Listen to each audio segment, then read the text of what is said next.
Nako, heto na po mga kabayan, nagdesisyon na Korte Suprema. Ayan, nakapapasok ng Gatchalian Black na bulaga sa matinding pasabog ng ex-Marines. Ayan mga kabayan, patungkol po riyan ang ating alamin at bibigyan ng reaksyon sa video ito. Pero bago po natin simulan yan mga kabayan, palike naman po ng video ito. Malaking tulong po yan. Maraming salamat po. At ito nga mga karbi natin, pasadahan po muna natin itong mga nagtitrending na balita dito po sa social media at eto na. Unahin na po natin ito mga kabayan. Ito pong balita mula sa ang balita ngayon.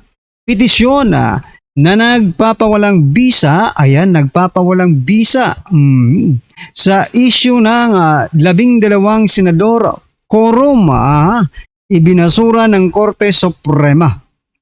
Dahil sa kawalan ng legal standing, ibinasura ng Korte Suprema ang petisyong inihain ng guro at political commentator na si John Barry Tayama na humihiling na ideklarang valid quorum ang presensya ng 12 senador sa kontrobersyal na sesyon ng Senado noong June 3, 2026. Dahil sa kawalan ng legal standing ng petitioner. Ayan mga kaubayan, walang legal standing yung petitioner. Parang kumbaga mga kaubayan, no? Yung sinabi po ni Senator Dante Marcoleta na pumiyok yung mga Gatchalian Black, di ba? Na nag-walk out yung mga Gatchalian, yun ba yun? Yung nag-walk out yung Gatchalian Black? Parang nung una pa, di ba? Yung sinasabi po ni Senator Marcoleta na walang legal background, di ba? Itong mga si Risa Hontiveros walang legal background. Kasi kung may legal background sila, di ba? Alam nila yung batas. So, eto po kasi mga kabayan, no, atin pong ipakita po natin sa inyo. Kaya lang nasan ba yung desisyon ng teka lang Ayun. Ito. Sabi po dito kasi mga kabayan, no, the Supreme Court, ito highlight po natin The Supreme Court ruled that Tayam failed to show that he suffered or was at imminent risk of suffering any direct injury from the action he challenged. Ayun naman pala mga kaubayan. Ibig sabihin po nito, wala po siyang, hindi po siya involved, kumbaga, di ba? He is not direct involved. Hindi siya direktang nasaktan doon po sa desisyon na iyon. Kaya hindi po siya dapat magpetisyon mga kababayan. Sino ba dapat ang magpetisyon? Maaring posible yung ating mga senador, di ba? Yung mga against doon, di ba? Posibleng yung sila Senator Cayetano, di ba? Sila po ang pwedeng mag-ano niyan. Or sila Soto, di ba? Basta senador, pwede siguro. No, or attorney ka, at least may legal background ka, mga kababayan, sa kung ano man pinag-uusapan nila. Ikaw teacher ka no? Teacher ka, ano ba, nakatanggap ka ba ng envelope? Di ba? Nakatanggap ka ba ng envelope? Kasi,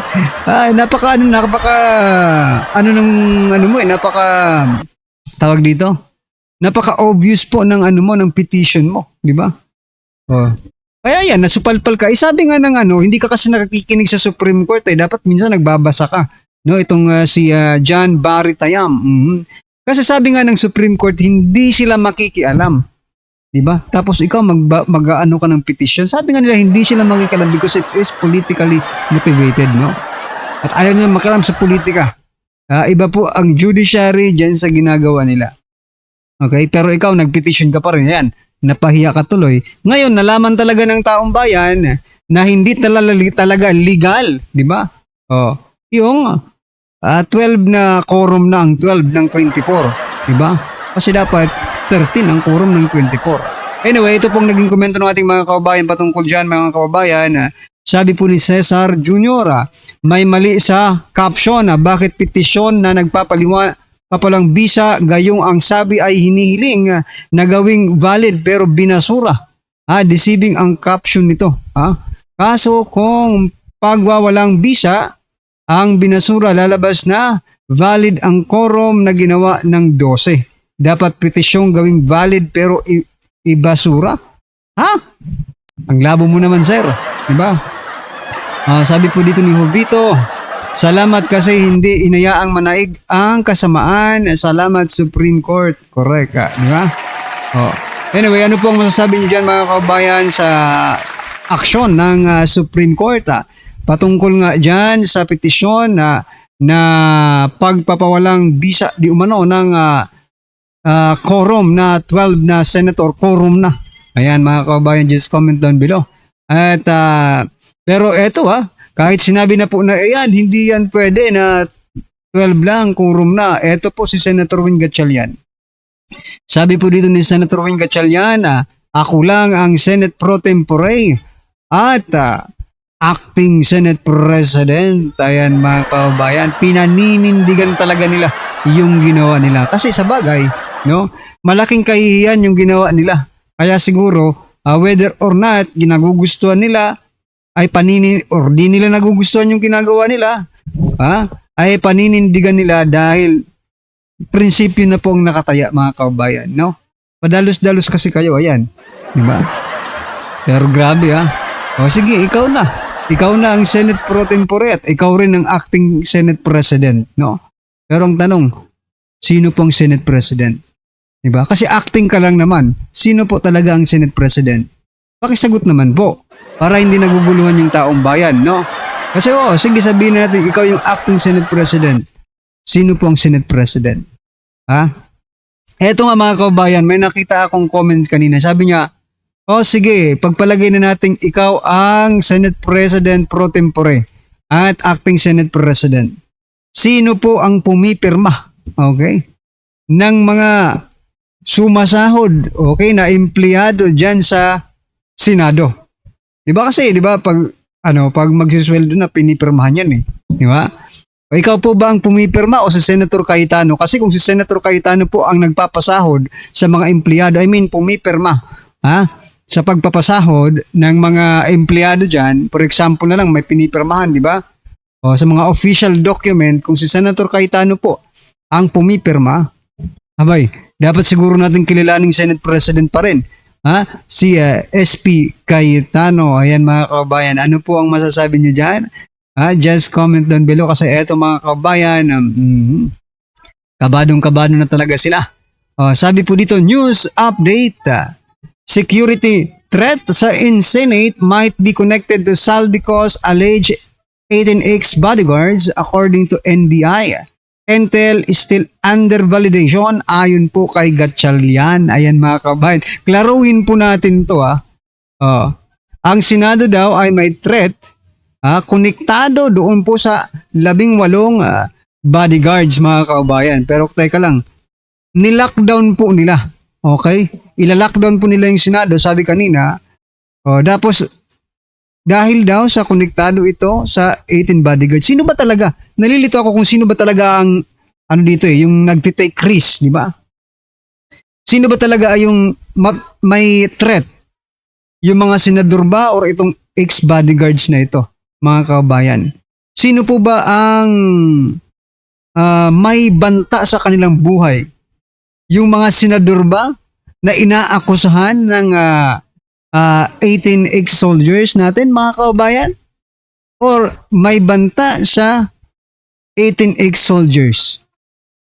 Diba? Baka eto naisip ko lang bigla mga kabayan kasi nangyari na ito Nangyari na po ito. Hindi nyo ba naaalala? Teka lang, iinom lang ako ng kape.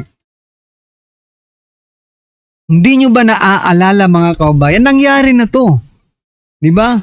Kay Senator Bato de la Rosa. May threats po doon kay Senator Bato de la Rosa. And I think they are just protecting themselves. Kung sakasakaling, for example lang, yung mangyari kay Senator Bato de la Rosa ay mangyari po dito sa 18 ex-Marines natin mga kabayan. No? They are just protecting themselves na, sige, work from home tayo. Bahayaan nyo sila dyan. Kung may mangyari man dyan, kung ano man mangyari dyan, labas tayo. At least legally po natin sinabi sa taong bayan na work from home tayo. Diba? Ganun po ang pinalalabas nila. Ayan po ay opinion lang natin. For example lang. Diba? Kasi naguguluhan tayo kung sino ba talaga ang may bantaang buhay. Diba? Sabi security threat in Senate, no? Sino po? Yung mga senador po ba o itong mga 18 ex-marines? Liwanagin niyo po kasi, di ba? Ang may banta sa kanilang buhay. And I think, pinalalabas nila yung mga senador po, mga kaubayan, ang may banta ang buhay. Di ba? Dahil nag-work from home sila. At ila-lockdown daw yung Senado. Di ba? Or eto, natatakot lang sila na lumabas pa yung iba pang 14 at 7 na ex-marines na titistigo mga kaubayan. Di ba? Mayroong ganun mayroong pong ganong lumalabas whether you like it or not. Yun po ang katotohanan. Di ba? Ano ba ito? Gipitan na ba ito? Talagang ganito na ba talaga tayo mga kaubayan? Gipitan na. Pagkatotohanan ng pinag-uusapan? Nako po. Anyway, ito po ang sabi ng ating mga kaubayan. Sabi po dito ni Unagi yan, the script is scripting. Ayan, sabi naman po dito ni Enrico, una ang security threat kay Gatchalian, tapos nadamay sa Erwin ngayon, tumalon sa 18X Marine. Ano ba talaga, Kuya Matibag? Ayan, baka na ito ni Matibag. Sabi naman po ni Bene Abisamis Jefferson, pinagloloko na lang mga Pilipino ng mga taong ito. Correct. Sabi po ni Pal Connor, tama, ayaw nila matuloy yung flood control hearing ni na Senate President Cayetano kasi may isisiwalat pa, puro cover up. Alam naman na miyembro ang grupo ni Gatchalian ng Maleta Gang. Correct. Wala na kayong maitatago pa. You have to accept and face the consequences ng mga ginawa ninyo, Maleta Gang. Ayan mga kabayan. Ano po ang masasabi niyo dyan? Just comment down below mga karabin natin. At eto, last po natin pag-uusapan. Etong si Benny Abante, natawa ko dito kay Benny Abante. Sabi niya po dito, Benny Abante, dati number 1 ako sa listahan, ngayon number 7 na lang. Inayupak na Abante. Ang laki ng problema mo Ma-number 1 man yan ma-number 2 hanggang 100, no? Kahit ikaw ang pinaka-last person na nakalista dyan sa listahan ng 18X soldier, parehas lang yan. Nadilibira ng maleta. Anong problema mo? Kasali ka naman. Gusto mo ba number 1 ka? Pasensya na kung napunta ka sa number 7. Nagbabago ang mga listahan na yan Diba? Listahan lang naman yan. Anong problema mo ba?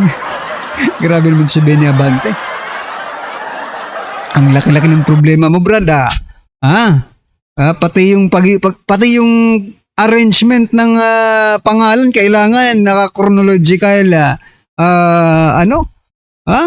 Grabe naman ito. Ito pong sabi ng ating mga kabayan tungkol dito kay Abante. Sabi po ni Jason, bakit may number kapag gusto? Basta kasama ka kahit pang ilan ka pang kupal ka. Ayan, di ba? Di ka naman importante. Pwede rin, di ba? Pwede rin. Hindi ka importante kaya number 7 ka na lang, okay?